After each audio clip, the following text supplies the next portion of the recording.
नमस्कार, जय हिंद प्यारे साथियों। स्वागत है आप सभी का आपके अपने यूट्यूब चैनल अमन स्टडी पॉइंट में। तो साथियों, कैसे हैं आप लोग? उम्मीद करता हूं कि आप सभी स्वस्थ होंगे, अच्छे होंगे और अपनी तैयारी बेहतरीन तरीके से कर रहे होंगे। तो साथियों, आज ये सीटेट के इस वीडियो में हिंदी के प्रीवियस ईयर क्वेश्चन पेपर से प्रश्नों को देखेंगे, जो कि प्राथमिक स्तर पर जुलाई 2013 में पूछे गए थे।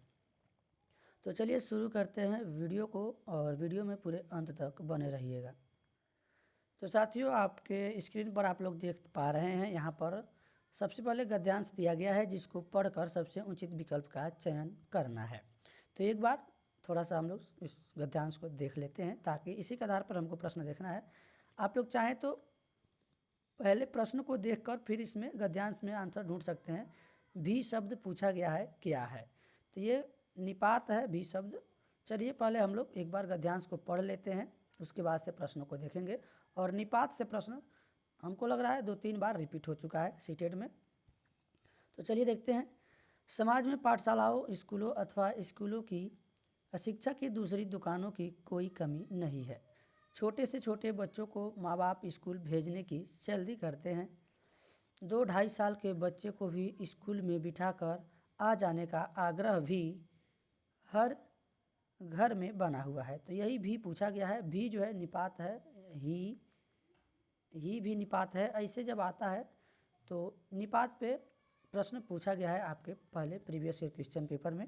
इसके विपरीत हर घर की दूसरी सच्चाई यह भी है कि कोई भी माँ बाप बालकों के बारे में, बालकों की सही शिक्षा के बारे में और साथ ही सच्चा एवं अच्छा माता पिता अथवा अभिभावक होने का शिक्षण कहीं से भी प्राप्त नहीं करता। माता पिता बनने से पहले किसी भी नौजवान जोड़े को यह नहीं सिखाया जाता है कि माँ बाप बनने का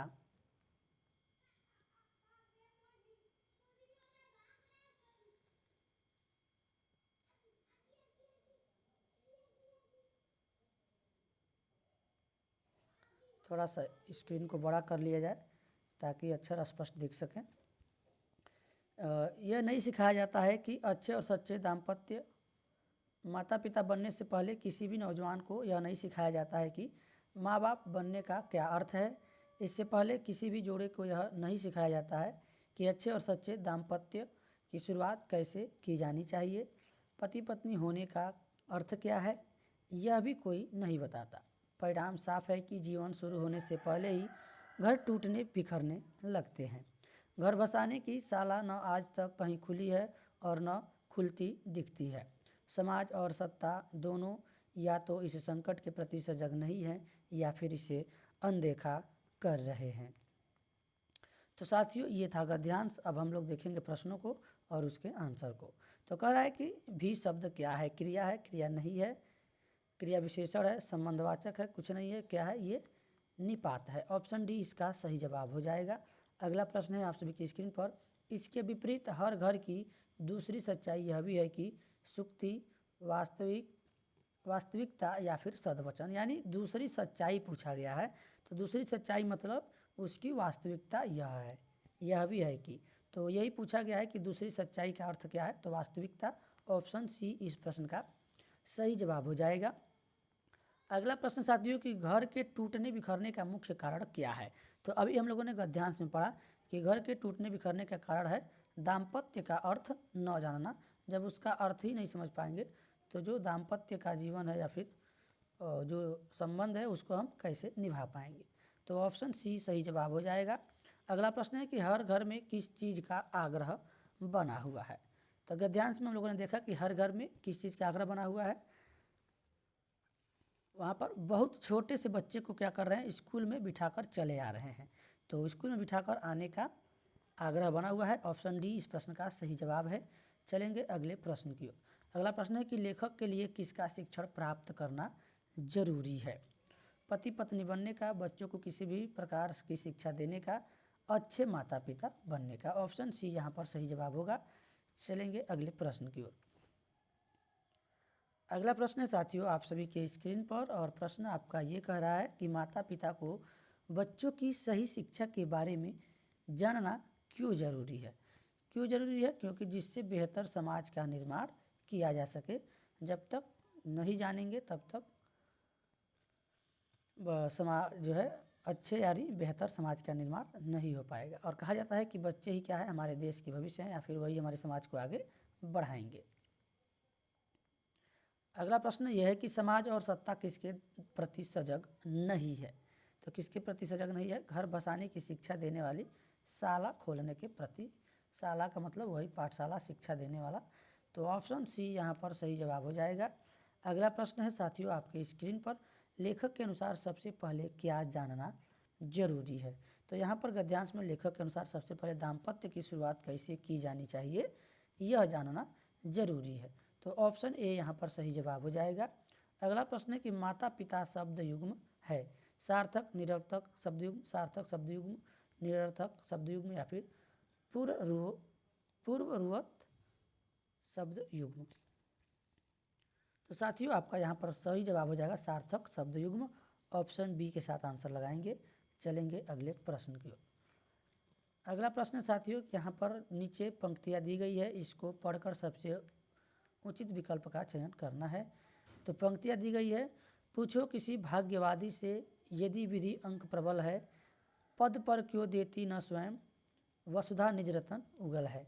अब यहाँ पर प्र पूछा गया है, प्र उपसर्ग से बनने वाला शब्द समूह कौन सा है बताना है। तो उपसर्ग क्या होता है, किसी भी मूल शब्द के पहले लगते हैं, पहले लगेगा तो उपसर्ग और बाद में लगते हैं प्रत्यय। तो ये चीज़ आपको याद रखना है अच्छे से।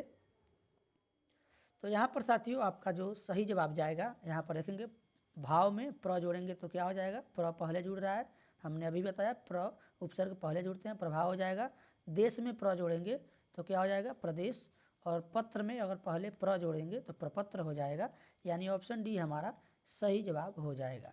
अब यहाँ पर देखेंगे प्रत्युत्तर में तो प्रति हो जाएगा, प्रतिधन उत्तर, तो प्रत्युत्तर हो जाएगा, तो ये हमारा ऑप्शन नहीं होगा। प्रत्येक में प्रतिधन एक, प्रत्येक हो जाएगा, तो यहाँ भी प्र उपसर्ग नहीं है।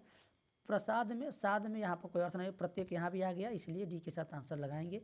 अगर इस प्रकार आप इसको खंडित करेंगे तो आपको आंसर मिलेगा, गलती नहीं करेंगे।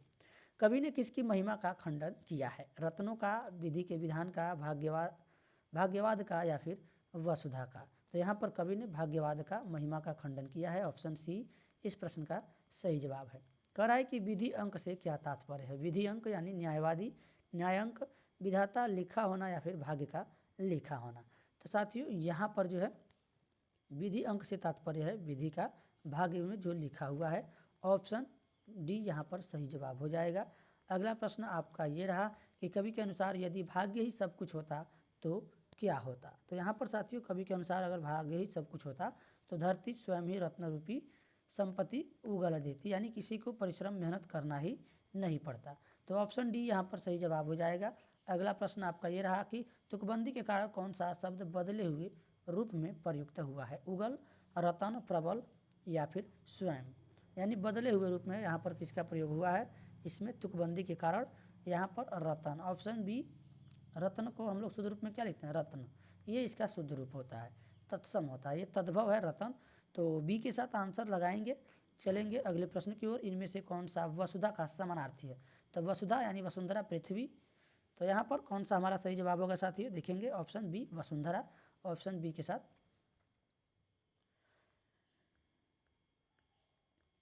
अगला प्रश्न है साथियों आपके स्क्रीन पर कि सबसे सही विकल्प चुनिए। बच्चों की मौखिक भाषा का सतत आकलन करने का सबसे बेहतर तरीका कौन सा हो सकता है। तो यहाँ पर साथियों विभिन्न संदर्भों में बातचीत, ऑप्शन सी इस प्रश्न का सही जवाब हो जाएगा। अगला प्रश्न है आपके स्क्रीन पर, भाषा के सतत और व्यापक आकलन का उद्देश्य क्या है।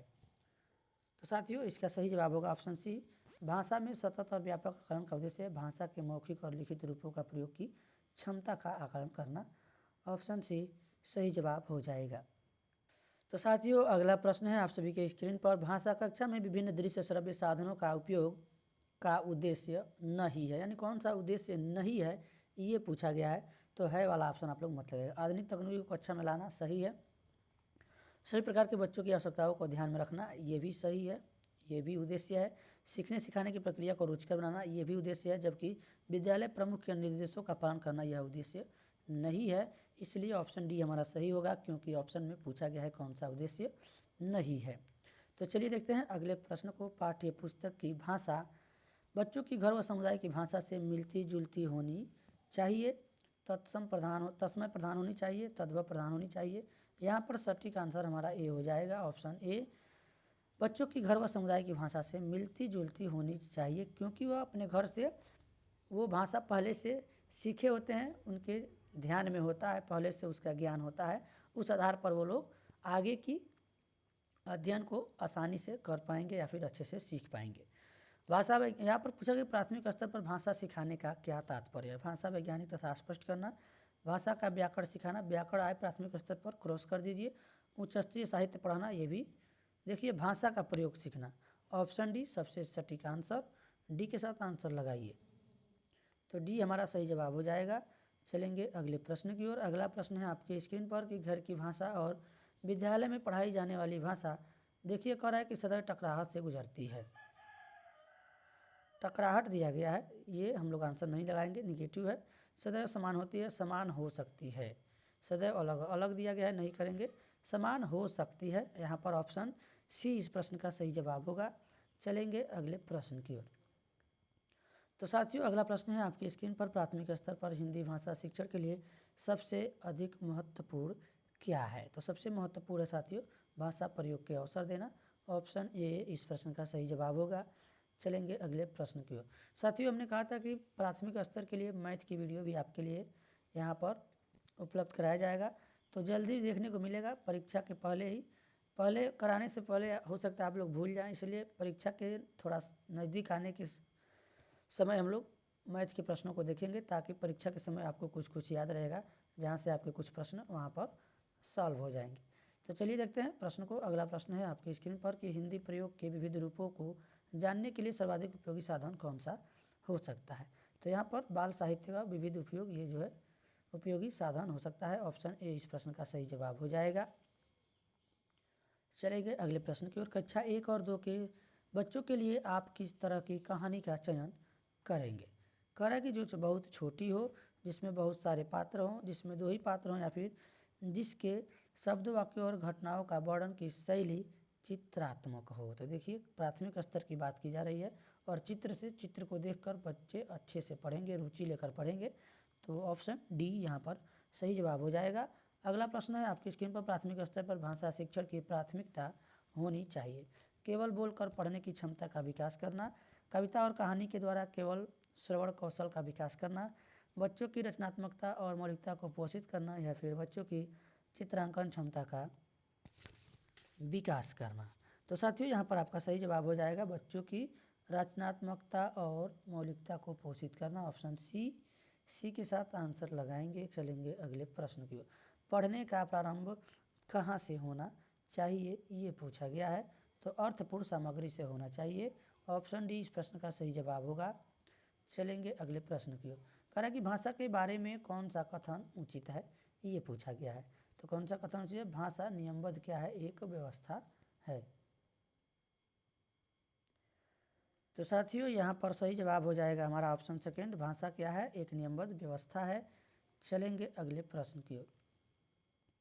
कह रहा है कि प्राथमिक कक्षाओं में रोल प्ले भूमिका निर्वाह यानी का इसका उद्देश्य क्या होना चाहिए। तो इसका उद्देश्य होना चाहिए विभिन्न संदर्भों में भाषा प्रयोग के अवसर प्रदान करना, ऑप्शन सी के साथ आंसर लगाएंगे। अगला प्रश्न है साथियों की भाषा हमारे परिवेश में बिखरी मिलती है, यह कथन किस पर लागू नहीं होता। भाषा प्रयोगशाला, अखबार, विज्ञापन, या फिर साइन बोर्ड। तो सही जवाब हो जाएगा ए, भाषा प्रयोगशाला पर। ए के साथ आंसर लगाएंगे। तो साथियों जितने भी प्रीवियस ईयर क्वेश्चन हैं उसको आप लोग एक बार कहीं ना कहीं से ज़रूर देख लीजिएगा, किताब से या फिर किसी अन्य चैनल से। जितना संभव हो सका है हमने यहाँ पर प्रीवियस ईयर क्वेश्चन प्रयास किया है कि आपको उपलब्ध कराया जाए। बाकी जो भी प्रश्न प्रीवियस ईयर बचे हैं, प्रयास कर रहे हैं परीक्षा के पहले हम उसको पूरा आपको यहाँ पर उपलब्ध करा दें। अगर नहीं हो पाता है तो उसके लिए आपसे माफ़ी यानी क्षमा चाहेंगे हम, और हमारा प्रयास यही रहेगा, कोशिश रहेगा कि हम ज़्यादा से ज़्यादा प्रीवियस ईयर क्वेश्चन यहाँ पर उपलब्ध कराएं। जूनियर लेवल भी अभी प्रीवियस ईयर क्वेश्चन हैं, उनको भी यहाँ पर प्राथमिक स्तर के बाद आपको देखने को मिलेगा। तो जितना संभव होगा हम यहाँ पर आपको उपलब्ध करा देंगे। बाकी आप लोग कहीं ना कहीं से व्यवस्था करके उसको अच्छे से एक बार रिवीजन ज़रूर कर लीजिएगा, एक नज़र ज़रूर देख लीजिएगा। तो आखिरी प्रश्न है आज का इस वीडियो का। कक्षा में कुछ बच्चे लिखते समय वर्तनी संबंधी त्रुटियां करते हैं, एक भाषा शिक्षक के रूप में आप क्या करेंगे।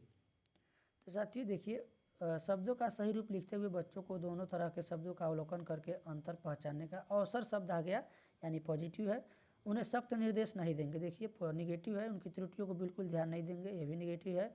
20 बार लिखवाने के, तो रटने की, दोहराने की बात हो गई। तो सही जवाब हमारा ऑप्शन ए हो जाएगा। तो ये के साथ आंसर लगा देंगे।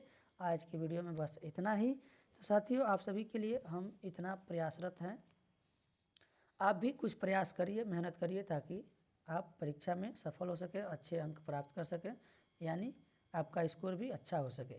तो साथियों, आज की वीडियो में बस इतना ही। अगर वीडियो पसंद आया हो तो वीडियो को लाइक और शेयर ज़रूर कर दीजिएगा, और चैनल पर पहली बार है तो चैनल को सब्सक्राइब करके बेल नोटिफिकेशन आइकन को प्रेस कर लीजिएगा, ताकि कोई भी नोटिफिकेशन आप सभी तक पहुंच सके। तो मिलेंगे नेक्स्ट वीडियो में, तब तक के लिए धन्यवाद। जय हिंद।